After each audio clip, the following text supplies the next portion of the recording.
Guten Morgen aus Singapur. Ich bin hier gerade ganz oben auf dem Marina Bay Sands Dach. Es ist kurz nach 7 und ich mache jetzt hier gleich eine Yoga-Klasse. Das ist ziemlich cool und nehme euch natürlich dabei mit und dann auch durch den ganzen Rest meines Tages. Denn ich habe hier jetzt 2 Tage Zwischenstationen auf dem Weg nach Vietnam und will euch unbedingt diese krasse Stadt zeigen. Wir waren hier schon mal einen Tag auf dem Weg nach Bali. Damals habe ich überhaupt nicht gefilmt, weil wir völlig erschlagen waren von allem, was man hier so sehen und machen kann. Aber heute nehme ich euch mit. Also das wird auf alle Fälle die volle Portion Singapur. Ich habe ein richtig dickes Programm und freue mich total drauf, euch hier alles zu zeigen. Von morgens bis abends, und natürlich gucken wir auch, was kostet hier eigentlich alles, denn dass Singapur teuer ist, glaube ich, hat jeder schon mal gehört. Wir gucken jetzt mal, wie teuer dann nur eigentlich wirklich und was kann man hier vielleicht auch machen, ohne dafür so super viel Geld zu bezahlen. So, aber jetzt erstmal, guckt euch doch das mal an, diese Aussicht. Okay, also jetzt erstmal Yoga und dann ab in die Stadt.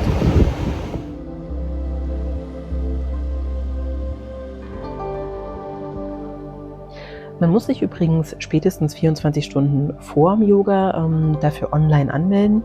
Und zwar am Ende nicht nur eine großartige Aussicht, sondern wirklich auch eine richtig gute Yogastunde.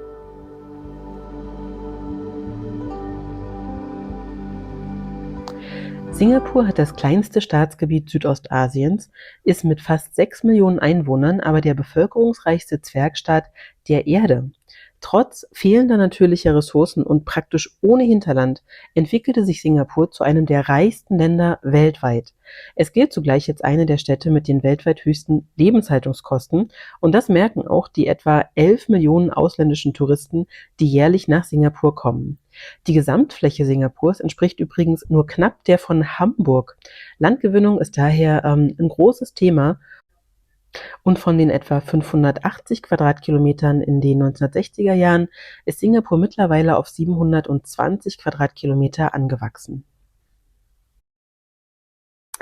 Hier seht ihr nochmal das Marina Bay Sands, auf dem ich da ganz oben war. Das ist übrigens ein riesengroßes Hotel, das konnte ich mir aber nicht leisten. Aus Kostengründen ist es am Ende ein Hostel geworden und in dem auch kein Zimmer, sondern wirklich nur ein Bett in einem Schlafsaal. Ich zeige euch jetzt mal, wie das so aussieht.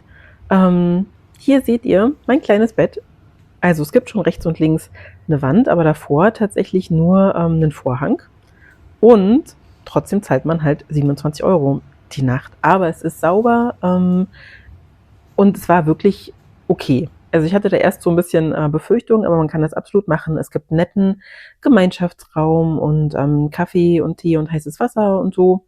Man sitzt da ganz gemütlich. Also ich hatte da irgendwie mir viel mehr Sorgen gemacht, als am Ende wirklich nötig war. Und ich habe geschlafen wie ein Baby, auch wenn das Hostel mitten in der Party- und Bar- und Clubstraße von Singapur liegt.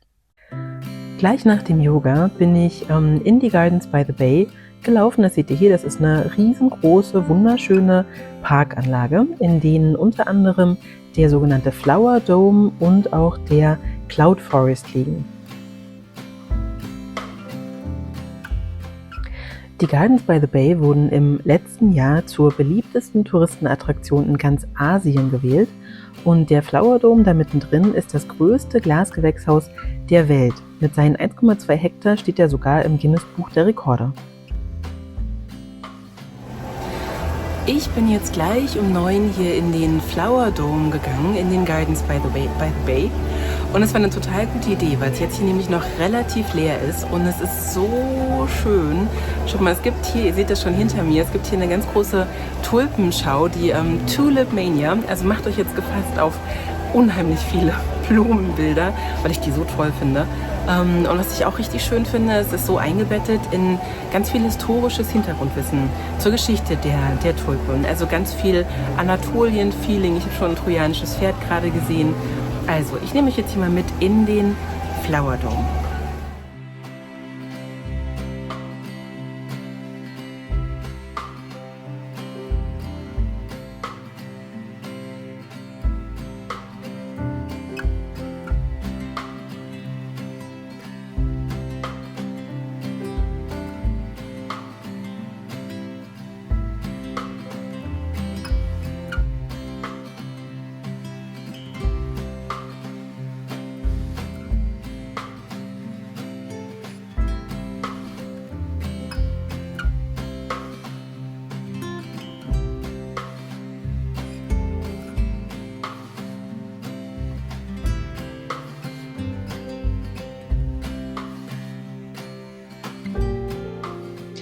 Neben der aktuellen Tulpenschau kann man im Flower Dome tatsächlich Pflanzen aus der ganzen Welt sehen. Es gibt eine große mediterrane Ecke und, das finde ich besonders spannend, es gibt auch afrikanische Baobab-Bäume. Dass ich die zum ersten Mal in Singapur sehen würde, hätte ich jetzt allerdings auch nicht gedacht.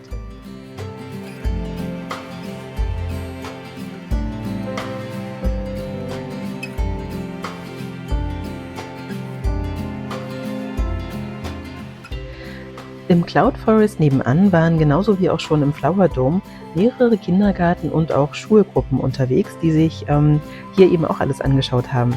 Ja, und der Cloud Forest hat im Zentrum einen 42 Meter hohen künstlichen Felsen, den sogenannten Cloud Mountain, der das Klima tropischer Bergregionen imitieren soll.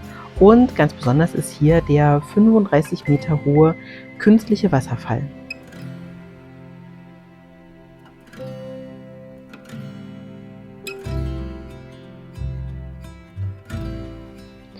Ja, und man fährt dann mit einem Fahrstuhl erstmal nach ganz oben und läuft dann über diese geschwungenen, Baumwipfelwege quasi wieder nach unten. Und das ist, total besonders, diesen Berg quasi von oben nach unten so runtergehen zu können und dabei auf ganz verschiedene Pflanzen zu stoßen.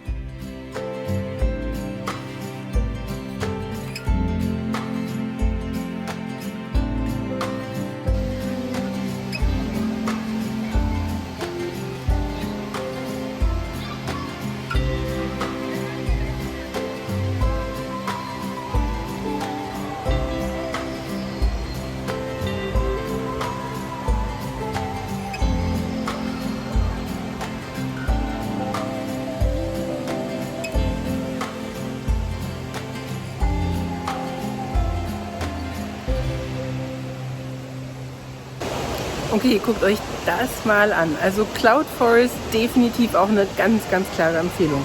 Ich habe jetzt hier übrigens für beides zusammen, also für den Flower Dome und den Cloud Forest, 32 Singapur-Dollar bezahlt. Ich schreibe mal hier unten hin, was das in Euro ist, aber es lohnt sich definitiv. Aber ich glaube, es ist auch wirklich gut, früh zu kommen. Also jetzt so langsam 40, ist jetzt irgendwie 10:30 oder kurz vor 11 und es wird ein bisschen voller. Aber es ist echt, also krass, ganz schön krass, was man so bauen kann.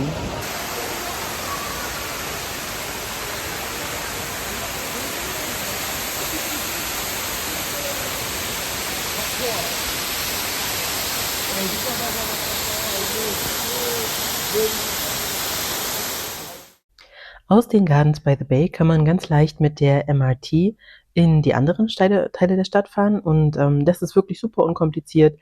Man kann sich das jetzt wahrscheinlich schon vorstellen. Es ist natürlich alles top durchstrukturiert, gut verständlich, tatsächlich preisgünstig, also anders als, viele andere Dinge in Singapur. Und ja, also alle Male, die ich gefahren bin, war es sowohl auf den, Bahnsteigen als auch in den Zügen selbst wirklich ruhig und lustigerweise sind hier, wie auch in ganz vielen anderen Gebäuden zum Beispiel, Durians verboten.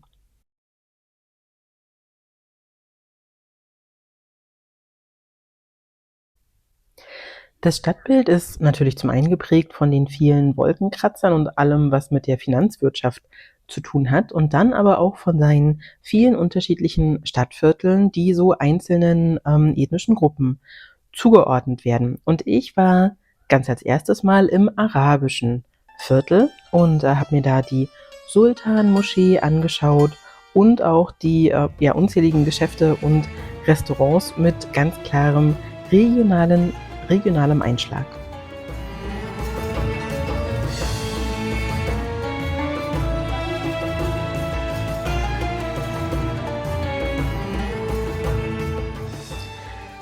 Ja, und was ich spannend finde, in ganz Singapur gibt's überall, super schöne und hochwertige Wandmalereien. Also, das scheint irgendwie so 'ne regionale Sache zu sein und, eines der bekanntesten Wandgemälde ist das sogenannte Kampong Glam Wandbild.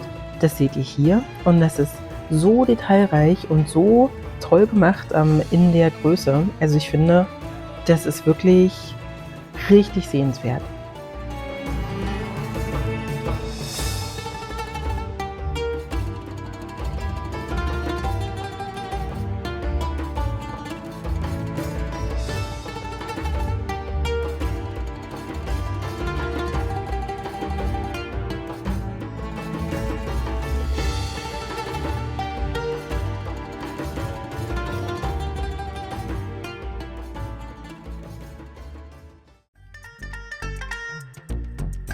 Man läuft so etwa 'ne halbe Stunde, um vom arabischen Viertel nach Little India zu kommen. Und es ist wirklich enorm, wie groß da der Unterschied ist. Also, man merkt so 'nen schleichenden Übergang, aber dann ist man doch relativ plötzlich gefühlt einmal mitten in Indien, mit ganz vielen indischstämmigen Menschen, Geschäften. Es duftet irgendwie auch alles anders. Also, auch Little India ist definitiv 'nen Besuch wert.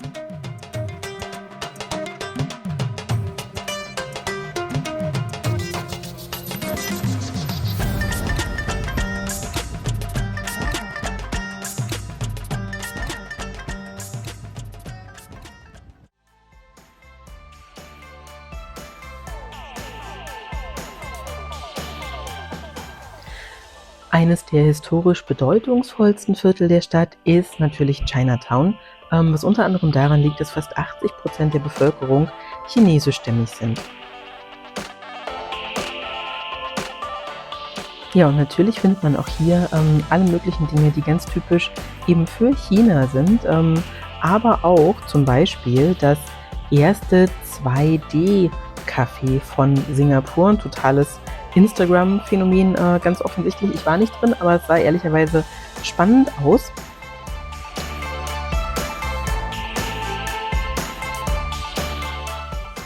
Wo ich dann aber doch nicht widerstehen konnte, war bei diesen Glücksknoten, diesen chinesischen. Also ich kannte die ehrlicherweise davor gar nicht, aber fand die Idee irgendwie so nett, so einen ja, glücksbringenden Knoten mitzubringen, dass das meine Souvenirs aus Singapur geworden sind.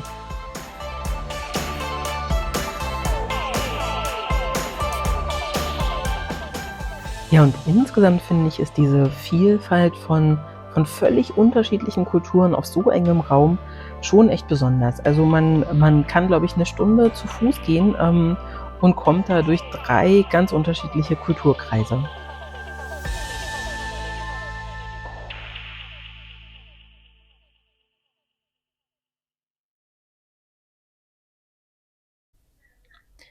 Ja, diese Vielfalt bedeutet natürlich auch, dass man in Singapur wirklich die unterschiedlichsten Sachen essen kann. Und was ich unbedingt mal probieren wollte, war Kaya Toast. Kaya ist ein süßer Aufstrich und in diesem Laden hier, der offensichtlich so der Place to be ist, denn die Schlange war richtig lang, bekommt man dann Toast mit diesem süßen Aufstrich und dazu gibt's, und das ist 'ne ziemlich wilde Mischung, weich gekochte Eier, die man mit Sojasauce isst und dann entweder einen Milchtee oder einen Kaffee. Das klingt jetzt sehr speziell, aber es war ehrlicherweise total lecker. Ja, und wenn man ein bisschen aufs Geld guckt, dann kann man zwischendurch im 7-Eleven verhältnismäßig günstige Snacks bekommen. Ihr seht das hier. Also billig ist jetzt nichts in Singapur, aber es ist halt irgendwie erschwinglich. Und von wegen erschwinglich, was ganz spannend ist und was ich auch immer empfehlen würde, ist die sogenannten Hawker Center zu besuchen. Center kann man sich am ehesten so vorstellen wie Streetfood-Märkte in anderen Ländern von Südostasiens. Und hier ist das wahrscheinlich bekannteste das sogenannte Lau Pa Sat. Das ist das ehemalige Marktgebäude von Singapur, in dem heute also ganz viele dieser Essensstände untergebracht sind. Und man hat da wirklich eine unheimliche Auswahl. Also da gibt's aus allen asiatischen Ländern Gerichte zu probieren. Es ist ganz schwer, sich da überhaupt zu entscheiden. Und noch dazu ist man in einem wirklich schönen traditionellen Gebäude.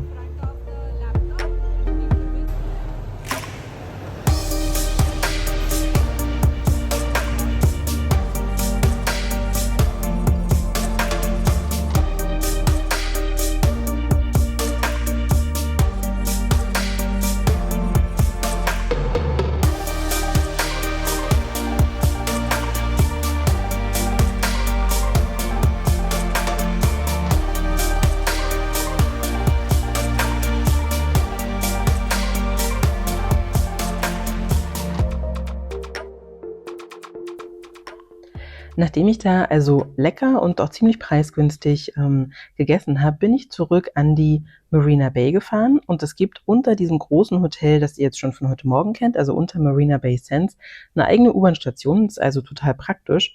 Und zu diesem riesengroßen Hotel gehört davor auch eine genauso große Shopping Mall. Und die ist alles andere als preisgünstig. Also da findet man, glaube ich, jede Luxusmarke der Welt und kann da also sich das alles anschauen. Einkaufen kann ich da jetzt nicht, aber wer weiß, andere Leute ja definitiv. Und es ist schon einfach super schick. Was ich aber ganz nett finde, ist, dass es nicht so ist, dass man sich da jetzt irgendwie unwohl fühlt. Ganz im Gegenteil. Denn es gibt irgendwie auch in ganz vielen Ecken so TikTok-Gruppen. Also da werden wirklich ständig irgendwie TikToks aufgenommen von so jungen asiatischen Tanzgruppen. Das ist irgendwie voll das Ding hier.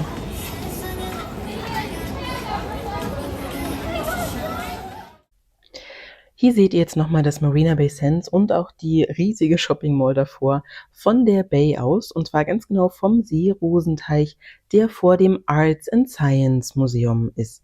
Das ist ein relativ junges Museum, das eben Kunst und Wissenschaft verbindet und ganz regelmäßig unterschiedliche Ausstellungen anbietet und häufig eben auch so interaktive Erfahrungen. Und ich habe mich da angemeldet für eine VR Experience, so nennt sich das. Und das war irgendwie ziemlich spannend. Ich habe irgendwie sowas in der Art auch noch nicht gemacht. Die Geschichte, die da gezeigt wurde, ging eine gute halbe Stunde und man musste dann eben so interaktiv da teilhaben und das war schon irgendwie abgefahren. Also ehrlich gesagt, man sieht jetzt hier nicht so viel, ne, weil ich kann euch da jetzt nicht so viel davon zeigen, aber also wenn das so der technische Fortschritt ist, wo das hingeht, das ist schon irre. Ja, und kurz nachdem ich dann aus dem Museum wieder draußen war, war nicht nur die Sonne untergegangen, sondern ging auch in der Bay die große Spectra Sound- und Lightshow los. Die findet da jeden Abend 2 bis 3 Mal statt. Ist kostenfrei. Es gibt wirklich auch immer hunderte Menschen, die sich das anschauen. Und es ist schon sehr, sehr cool gemacht.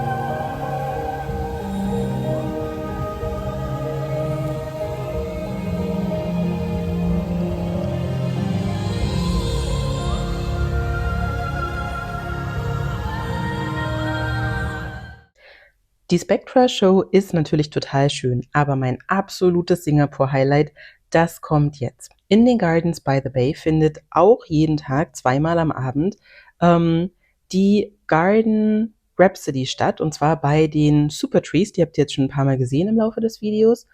Und die werden dann eben auch mit Licht und Musik zum Leben erweckt. Man kann sich einfach auf die Wiese legen und sich das dann da anschauen. Ich finde, das ist so schön.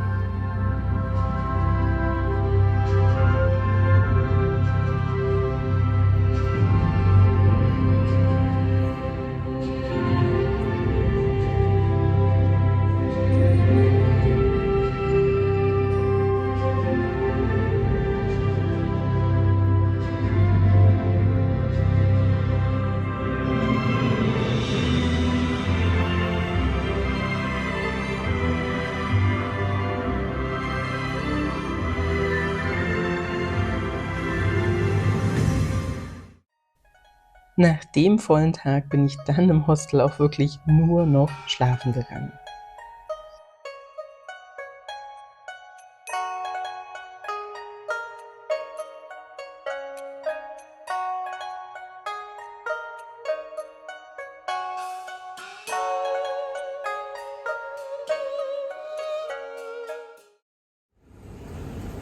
Am nächsten Morgen hatte ich noch reichlich Zeit bis zu meinem Abflug und ja, nachdem ich meine Liste ja schon am Vortag abgearbeitet hatte, bin ich jetzt einfach mal so auf gut Glück losgelaufen und wollte noch ein paar allgemeine Singapur-Eindrücke mit euch teilen. Also ich glaube, was man sofort sieht, ist, dass Singapur unheimlich geordnet und sortiert und sauber und ordentlich ist. Also hier seht ihr zum Beispiel wieder morgens der Floß gereinigt wird. Diese blauen Boote da, die haben halt alle den Fluss sauber gemacht und da haben wir alle möglichen Sachen rausgefischt, obwohl ehrlicherweise kaum was drin war.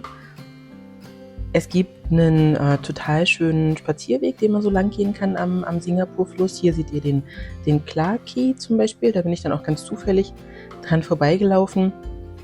Ja, und bin dann auch nochmal nach Chinatown gekommen, wo man, das habe ich dann gesehen, doch auch ein bisschen günstiger einkaufen kann. Also wenn ihr mal da seid, das kann ich echt empfehlen. Ich habe hier so ganz, ganz schönes frisches Obst mir dann noch für unterwegs gekauft für völlig faire Preise. Also jetzt anders als zum Beispiel im Supermarkt oder ja, in den so noch touristischeren Ecken. Und was ich mich dann aber gefragt habe, was so der Preis ist für diese Ordnung, die da ist. Also man sieht wirklich in der ganzen Stadt überall Überwachungskameras und schon die ersten Grab-Fahrer haben uns gesagt, dass das auch wirklich ernst zu nehmen ist. Also dass auch ganz viele Polizisten in Zivil unterwegs sind, die, wenn man jetzt eine Zigarettenkippe wegwirft oder ein Kaugummi oder so, dann kommen die halt auch wirklich und dann kriegst du dafür eine Strafe. Also mitunter, ne? Und ich frage mich, ob das so der Preis ist, den man zahlen muss, wenn man eine solche Stadt haben will. Denn es ist wirklich unfassbar sauber. Und das habe ich jetzt auch schon zu mehreren Freunden gesagt. Ich finde, dass Singapur so aussieht, wie die ganze Welt vielleicht aussehen könnte in 100 Jahren, wenn irgendwie alles gut geht. Also diese Mischung aus Grün und moderner Technik und ja, halt so ganz viel geordneten Abläufen. Es ist ganz viel nachhaltig in Singapur. Also es wird sehr auf Nachhaltigkeit geachtet. Also ja, schreibt irgendwie gerne mal in die Kommentare, was ihr denkt, ob das so eine erstrebenswerte Zukunft sein könnte. Was absolut erstrebenswert ist Changi Airport, also der Flughafen von Singapur. Der ist jetzt schon viele Jahre nacheinander zum besten Flughafen der Welt gewählt worden. Und ich finde absolut zu Recht. Es ist alles durchstrukturiert. Man fühlt sich die ganze Zeit, als wäre man in einem Hotel, ehrlich gesagt. Es ist super leise, es gibt gar keine Durchsagen in irgendeiner Form. Es ist wie so eine große Wohlfühloase. Und dann gibt's auch noch da mittendrin das sogenannte Jewel. Jewel ist ein Bereich, der durch alle Terminals quasi erreichbar ist. Und schaut euch das mal an. Da ist nämlich dieser weltbekannte Wasserfall. Das ist der größte Indoor-Wasserfall der Welt. Also nochmal, der größte Indoor-Wasserfall der Welt. In dem ganzen Gebäude sind über 2000 Bäume und Palmen gepflanzt. Ich glaube 10.000 weitere Büsche. Das ist unglaublich. Pro Tag kommen da so etwa 300.000 Besucher durch. Und der ganze Komplex ist 10 Etagen hoch, 5 unterirdisch und 5 überirdisch. Ja, und selbst die Toiletten im Changi Airport fühlen sich an, als wäre man in einem Luxushotel. Es ist wirklich unfassbar.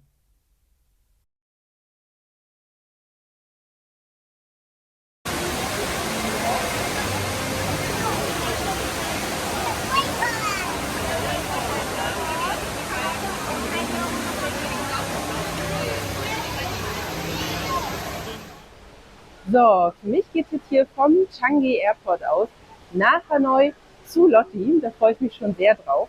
Und ich hoffe, dass ihr in dem Video hier einen guten ersten Eindruck bekommen konntet von Singapur, von der Vielfalt, die es hier gibt, von den ganz unterschiedlichen Dingen, die man hier so machen kann. Wenn euch das Video gefallen hat, dann lasst gerne ein Like da und abonniert den Kanal, wenn ihr wissen wollt, wie es für uns in Vietnam so weitergeht.